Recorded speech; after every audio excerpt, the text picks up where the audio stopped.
Hello, I'm Chef Judd Flynn from On-Site Culinary Solutions here in Blacksburg, Virginia. Today what we're working on is a falafel, which is an Israeli national dish. And what makes this so important for the gluten-free world is that garbanzo beans are the #1 consumed bean in the world. Garbanzo beans are used for making falafel. They're used for making chickpea flour and breading. It's a great topping, final coating for breading, as well as making hummus, and we all know what that tastes like. So we chose this medium, this particular recipe, 1, because it's gluten-free, 2, it's flavorful, and secondly, I think we're gonna do a twist on it.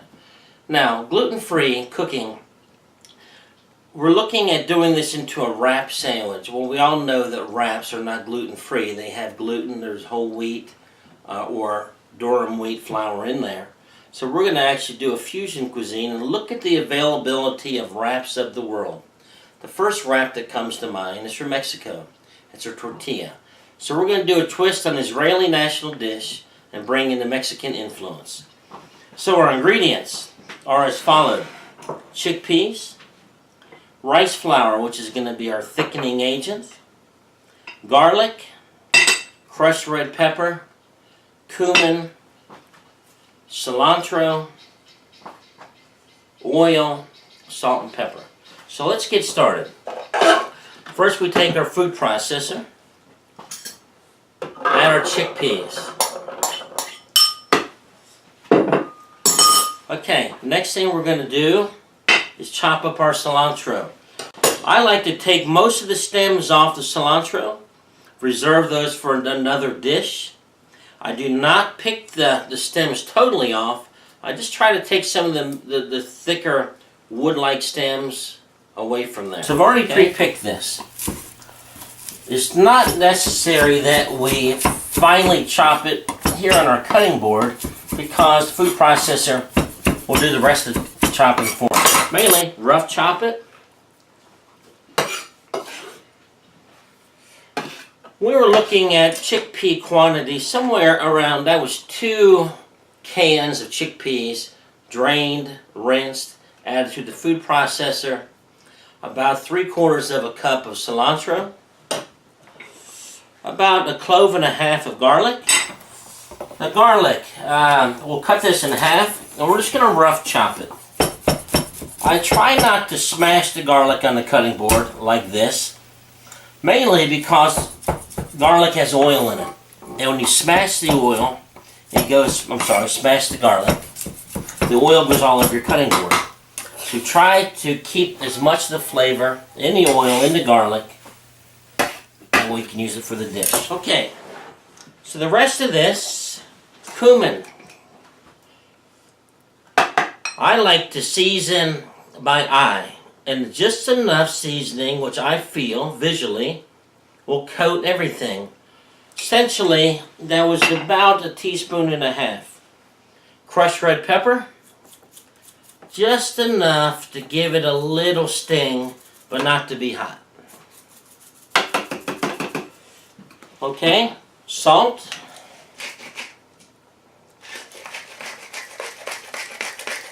I'll do a visual inspection of what I think is going to be enough. Black pepper.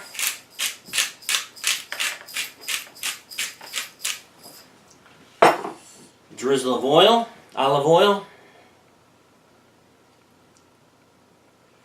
Olive oil, probably we're looking at about 1 ounce. That's really done by eye. Okay, now the rice flour. Just like it's gluten-free, all this is rice that's been pulverized into a powder.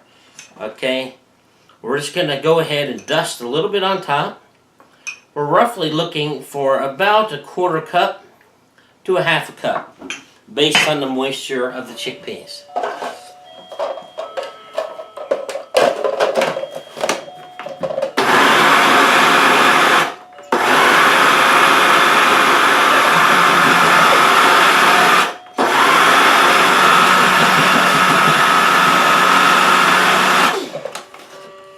Okay, what we're looking for here, the chickpea, the falafel mixture, has got to be moist enough to where it can actually hold into a ball shape.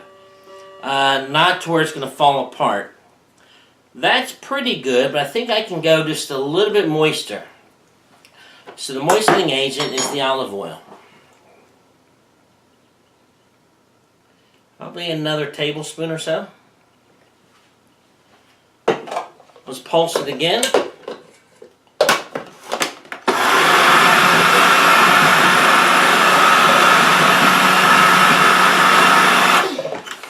Okay, how do we know if our seasoning's done correctly?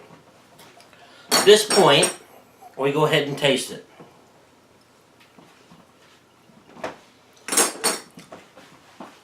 I'm tasting the chickpeas.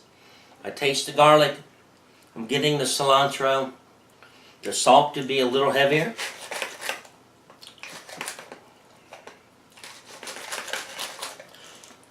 I'm getting a little bit of the sting from the red pepper. The rice flour has done its job and tightened the mixture up. At this point in time, we're done with the food processor. Next step is to go ahead and form the falafels. Okay, what we're going to use is a sorbet scoop, or about 1.5 ounces. In this case, 2 ounce ice cream scoop. The trick here is to make sure that the mixture is extremely tight. That when you push it into the sorbet scoop, make sure it's tight and make sure it forms itself.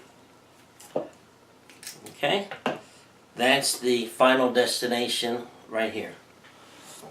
So these can be pre-made in advance, refrigerated, and pulled out for service and fried.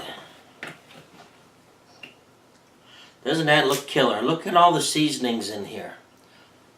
The flavor is very good. This is a vegetarian dish. But you know what? It's one of these dishes that I call it serves many masters. The carnivores, the meat eaters, the occasional vegetarians, the vegans, everyone eats this. It's just a killer, great idea for a gluten-free dish. Turning it into a sandwich is kind of a street food, so to speak. You can make it and eat it on the go.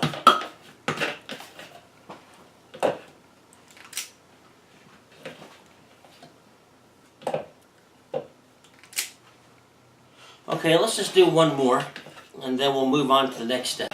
Okay, our next step to assemble the falafel wrap is we're looking at the Mexican cuisine again for the tortillas. So we have a tortilla press. These can be really bought at any Latin store. In fact, you can get them at any of your kitchen appliance stores as well, gadget stores. Here's a little trick that I learned over years of practice. Now, obviously this is cast iron. This is probably a $15 tortilla press. The problem is that it's pitted. It's got some pores in it. So when we're pressing down the tortilla, sometimes it'll stick. So the trick to keep it from sticking, a couple drops of water, moisten both plates, top and bottom. Believe it or not, that's the glue to hold plastic wrap on. Take a piece of plastic, stick it right on, tuck it in the bottom.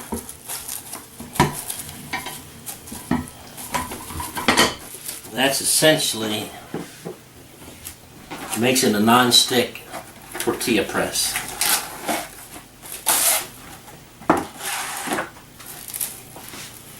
Okay, this is so easy. Whenever I make tacos at home, this is what I do. Start off with masa. It's slightly processed differently than cornmeal that we have in the United States. Same ingredient, where it's cooked in a lye type solution, which takes out a little bit of the corn taste, softens it. It's lighter, it's ground much finer. Okay, the only other ingredient we add is water. So essentially for this recipe, we're looking at about 2 cups of masa. And I usually just do the water by touch, but to give you a recipe, we're probably looking at a 50-50 ratio of water to masa. It's so simple. I mean, you could teach your kids to do this. and get them on the counter here and help you make tortillas for dinner.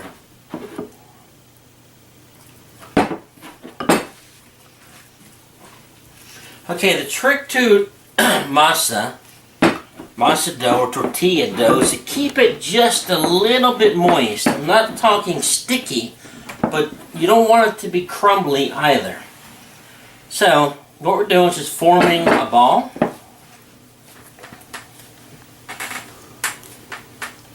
It should be slightly tacky. Okay? This is essentially what the tortilla or masa ball should look like. Okay? So, the way to do this is to break them down into smaller units.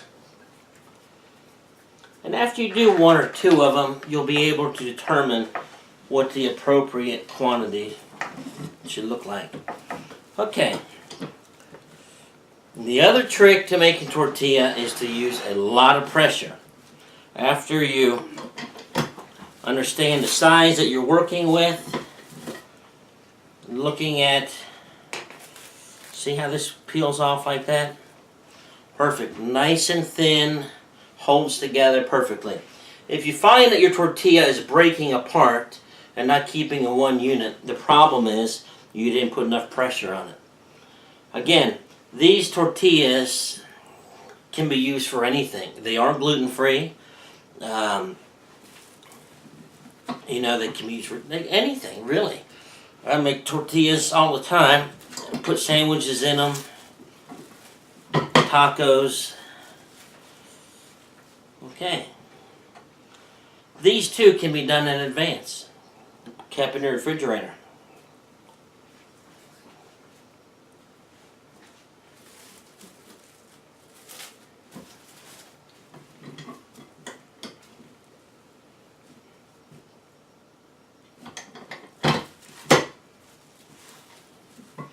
Now, if we don't have the time to make tortillas in your house, you can go ahead and buy a gluten-free type tortilla, a wrap, if you will, flour tortilla, just made with grains rather than durum wheat. But these are kind of fun to make at home, and you can really knock out several of them, feed all your friends. You can. I usually just make them to order, really. Make a couple at a time, cook them. They hold well, they taste great. Let's just go ahead and start off with these 4 of them. The next step, I'll show you how to cook everything.